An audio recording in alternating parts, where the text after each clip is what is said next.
மீண்டும் உங்களை நாம் சந்திப்பதிலே மிக்க மகிழ்ச்சி அடைகின்றோம். நான் இலங்கையில இருந்து பதுளை போதனா வைத்தியசாலையில இருந்து வைத்தியர் கிருஷாந்த் வேதநாயகம். நாங்கள் பார்த்து கொண்டிருக்கின்ற விடயம் ஆண்களுக்கு ஆண்மை இன்மை பற்றிய விடயங்களை பற்றி. நேரடியாக தொடர்பு கொள்ள விரும்பினால் வெளியூர் அன்பர்கள் 009477356245 மூலம் தொடர்பு கொள்ள முடியும். உள்ளூர் அன்பர்கள் 0777356245 என்ற தொலைபேசியின் மூலமாக தொடர்பு கொள்ள முடியும். நான் இன்று வாசித்து ரசித்த ஒரு விடயம் என்னவென்றால், 2006ஆம் ஆண்டு ஆஸ்திரேலியாவிலே ரோச் என்ற ஒருவருக்கு ஆஸ்திரேலியாவில் இருக்கின்ற, அதாவது 2006ஆம் ஆண்டு நல்ல மனிதர்களுக்குரிய பதக்கம் அல்லது பெயர் அவருக்கு கொடுக்கப்பட்டது. அதாவது ஆஸ்திரேலியாவில் இருக்கின்ற, அதாவது அந்த நாட்டில் இருக்கின்ற ஒவ்வொரு வருடமும் கொடுக்கப்படுகிற மிக முக்கியமான நல்ல நபருக்குரிய பதக்கம் இந்த ரோச் என்பவருக்கு 2006ஆம் ஆண்டு கொடுக்கப்பட்டது. நீங்கள் கேட்கலாம், இவர் என்ன வேலை செய்தார் என்று. இவர் பெரிய ஒரு வைத்தியசாலை கட்டி ஏழைகளுக்கு வைத்தியம் பார்க்கவில்லை, அல்லது ஏழைகளுக்கு தன்னுடைய சொத்தை விற்று உதவி செய்யவில்லை, அல்லது ஏதாவது ஒரு அநாதை பாடசாலைக்கு உதவி செய்யவில்லை. இவர் செய்த வேலை என்னென்றால், இவர் இந்த சிட்னி தற்கொலை பள்ளத்தாக்கு என்ற ஒரு இடம் இருக்கிறது. சிட்னி சூசைட் பாயிண்ட் என்ற ஒரு இடம் இருக்கிறதா. இந்த இடத்திலே இந்த வீடை அவர் அமைத்து, இந்த பள்ளத்தாக்கு அருகிலே வீடை அமைத்து, அந்த தற்கொலைக்கு அந்த இடத்தை, அதை சொல்ற சூசைட் பாயிண்ட் என்று சொல்லுவார்களாம், தற்கொலைக்கு வருபவர்களை இவர் தடுத்ததாகவும், எத்தனையோ ஆயிரக்கணக்கான பேருடைய உயிர்களை இவர் காப்பாற்றியதாகவும் அந்த நான் வாசித்து ரசித்து அந்த பகுதியிலே இருந்தது. எனவே இன்று கூட ஒருவர் என்னுடன் தொடர்பு கொண்டார். அவருடைய வயசு 30-40 வயசுக்கு இடையில் என்று எடுத்துக்கொள்வோம். ஐயா, என்னுடைய உயிரை நான் மாய்த்து கொள்ள கூட நான் விரும்புகிறேன். நான் திருமணம் முடிக்கவில்லை. நான் அதாவது திருமணம் முடிக்காதபடியினாலே எனக்கு ஒரு சந்தேகம் எனக்கு இருக்கின்றது. எனக்கு ஆண்மை இன்மை என்ற ஒரு பிரச்சனை இருப்பதாக என்றபடியாலே நான் ஒரு பெண்ணுடன், அந்த பெண் பாலியல் தொழிலாளி இல்லை, ஆனால் எனக்கு தெரிந்தவர், அந்த பெண்ணுடன் நான் இருந்த போது என்னுடைய ஆண்குறி விரைப்படையவில்லை. விரைப்படைந்தாலும் ஒரு நிமிஷத்துக்குள்ளே என்னுடைய விந்து வெளியேறிவிட்டது. பிறகு நான் வீட்டிலே பல தடவைகள் ட்ரை பண்ணி பார்த்தேன், சரி வரவில்லை. எனக்கு என்னுடைய வாழ்க்கையே முடித்துக் கொள்வோம் போல, தற்கொலை செய்து கொள்வோம் போல இருக்கிறது என்று சொல்லி இன்று காலையிலே அவரின் தொலைபேசியின் மூலமாக தொடர்பு கொண்டார்.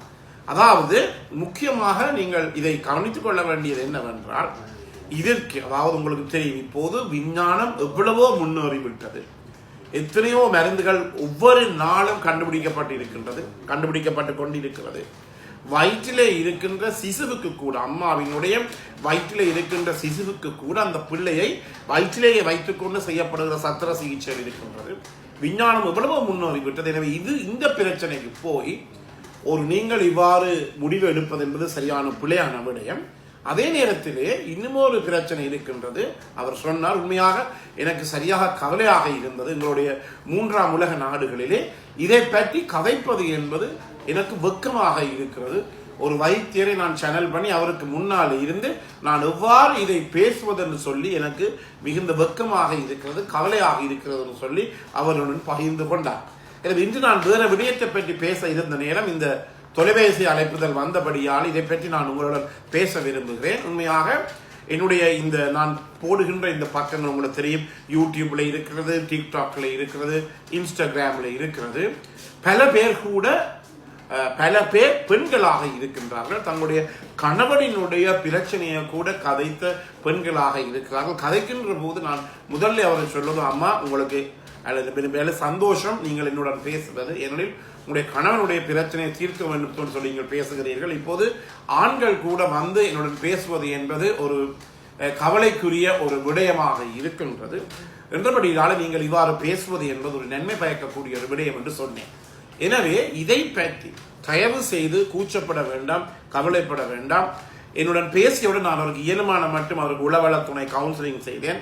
சரி, நீ என்னோட கதையும் உங்களோட முகமும் தெரியாது, அவர் இடத்தை கூட சொல்ல பயப்பட்டார், பரவாயில்லை, இடம் சொல்ல வேண்டாம் என்று சொல்லி நான் அவருடன் இயலுமான மட்டும் பேசினேன். எனவே என்னுடைய முகவரி என்னுடைய தொலைபேசி இலக்கங்கள் உங்களுக்கு இருக்கிறது. எனவே நீங்கள் என்னுடன் இயலுமான மட்டும் என்னுடன் பேசலாம், கதைக்கலாம்.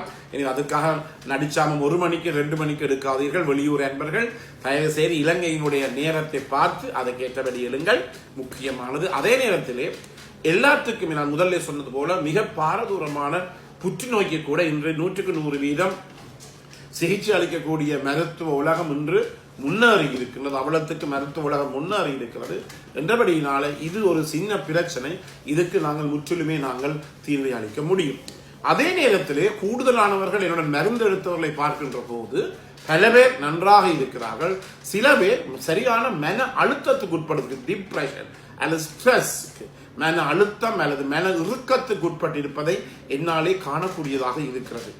அதே நேரத்தில் நான் முதலும் ஒரு முறை இதை சொன்னேன் நினைக்கிறேன். இந்த மன இறுக்கத்தை அவர்கள் தவிர்ப்பதற்காக தன்னுடைய மனைவியுடன் போய் இருக்காமல் வேறு ஒரு பெண் அல்லது ஒரு பாலியல் தொழிலாளி, கேஷுவல் செக்ஷுவல் ஒர்க்கருடன் போய் அவர் இருக்க வலிக்கிறார்கள். இருக்க வலிக்கிடுகின்ற போது ஒரு பாரதூரமான பிரச்சனை உங்களுக்கு தெரியும். இவ்வாறு பாலியல் தொழிலாளி இருப்பது என்பது எங்களை நாட்டை பொறுத்த மட்டில் ஒரு சட்ட விரோதமாக பார்க்கப்படுகிறது என்றபடியினாலே அந்த ஒரு ஹோட்டலுக்கோ ஒரு brothel ஹவுஸுக்கோ போய் இருக்கின்ற போது, அந்த பாலியல் தொழிலாளி இருக்கின்ற போது அவர்களை அறியாமலேயே அவர்களுக்கு ஒரு மன அழுத்தம் ஏற்படக்கூடியதாக இருக்கும். என்ன மன அழுத்தம் என்றால், இந்த நேரம் அந்த காவல்துறை வந்தால் என்ன பிரச்சனை, இந்த ஹோட்டலில் எனக்கு என்னுடைய ஊரை சேர்ந்த இந்த கிராமத்தை சேர்ந்த ஒருவர் வேலை செய்தால் அவர் வீட்டை போய் அவர் இந்த கிராமத்துக்கு போய் இந்த கதையை பரப்பி விடுவார், அல்லது என்னுடைய நண்பர்கள் ஆனால் இந்த இடத்துல வேலை செய்யலாம்னு சொல்லி பல மன அழுத்தங்களுடன் தான் அந்த கேஷுவல் செக்ஸ் ஒர்க்கருடன் அவர்கள் என்ன செய்ய இருக்கிறார்கள், இந்த பாலியல் தொடர்பை வைக்க இருக்கிறார்கள். இந்த நேரத்தில் என்ன பிரச்சனை ஏற்படும் என்றால், அவர்களை அறியாமலேயே அவர்களுக்கு ஏற்பட்ட மன அழுத்தமானது அவருடைய ஆண்குறியை விரைப்படைய செய்யாது. அதே நேரத்தில் அவர்களை அறியாமலே அவர்களுக்கு இந்த ப்ரீமேச்சுவர் எஜாகுலேஷன் சொல்லப்படுற விந்து முந்துதல் ஏற்படுகிறது. எனவே என்ன தீர்வுக்காக வேண்டி அந்த பெண்ணை அவர் நாடி சென்றாரோ அந்த தீர்வு கிடைக்காமல் அந்த பிரச்சனை இன்னும் கூடுகிறதே தவிர குறைவதை எங்களாலே காண முடியாது. எனவே இது அனைவருமே உணர்ந்து கொள்ள வேண்டும், இதை கவனித்துக் கொள்ள வேண்டும் என்றபடியினாலே நீங்கள் என்ன செய்யலாம், உடனடி இதை யோசிச்சு கொண்டிருக்கார்கள். சில பேர் திருப்பி திருப்பி திருப்பி திருப்பி காய்த்து கொண்டிருப்பார்கள். ஒரே விடயத்தை பெரிய கவலையாக இருக்கும். சில நேரங்களில் கோபம் கூட வரக்கூடியதாக இருக்கும். ஏனெனில் அவர்கள் அந்த பிரச்சனையிலிருந்து விடுபட விருப்பமில்லை. இன்னொருவர் இருந்தால் அவருக்கு விரையிலே இந்த வெரிகோசில் எனப்படுகிற ஒரு பிரச்சனை இருக்கின்றது. ஓகே, நல்ல அதுல இருந்து எவ்வாறு வெளியில வர வேண்டும் என்று பார்க்கமே தவிர அதையே சொல்லி இருக்கிறது என்பது ஒரு விதமான பிரயோசனம் உங்களுக்கு தராது. எனவே நான் இன்று வேற விடயத்தை பற்றி சொல்லுவோம் என்று வந்தேன். ஆனால் காலையிலே ஏற்பட எனக்கு கொடுக்கப்பட்ட தொலைபேசி அழைப்புகளின் பிரகாரம் தான் இந்த நிகழ்ச்சியை நான் நடத்தி கொண்டிருக்கின்றேன். எனவே ஒருபோதுமே நீங்கள் மனதை கைவிட வேண்டாம். கட்டாயமாக இந்த வருத்தம் அல்ல, இந்த பிரச்சனை என்று சொல்ல முடியாது. இது ஒரு சிம்டம் என்று சொல்லலாம், ஒரு ப்ராப்ளம் என்று சொல்ல தேவையில்லை, ஒரு நோய் இல்லை. அதாவது ஆண்குறி வரைப்படைய முடியாத தன்மை, அதே நேரத்தில் விந்து முடிய முந்துதல் ப்ரீமேச்சுவர் எஜாகுலேஷன் என்பது ஒரு நோய் அல்ல. அது எங்களால் 100% தீர்க்க முடியும் என்பதை உங்களுக்கு நான் ஆணித்தரமாக தெரிவித்துக் கொள்ளுவேன். எனவே இத்தனை நிகழ்ச்சியை முடித்துக் கொள்ளும். இந்த நிகழ்ச்சி மற்றவர்களுக்கு நீங்கள் கட்டாயமாக அறிமுகப்படுத்துங்கள். அதே நேரத்தில் யூடியூப்ல பார்ப்புகள் லைக் பண்ணுங்கள், ஷேர் பண்ணுங்கள், மணி சின்னத்தை அல்லது பெல் சைன் அமர்த்தி சப்ஸ்கிரைப் பண்ணுங்கள். டிக்டாக்ல மறக்காமல் ஃபாலோ பண்ணுங்கள். அதே நேரத்தில் இன்ஸ்டாகிராமிலும் ஃபாலோ பண்ணுங்கள். மீண்டும் உங்களை சந்திக்கும் வரை நன்றி, வணக்கம்.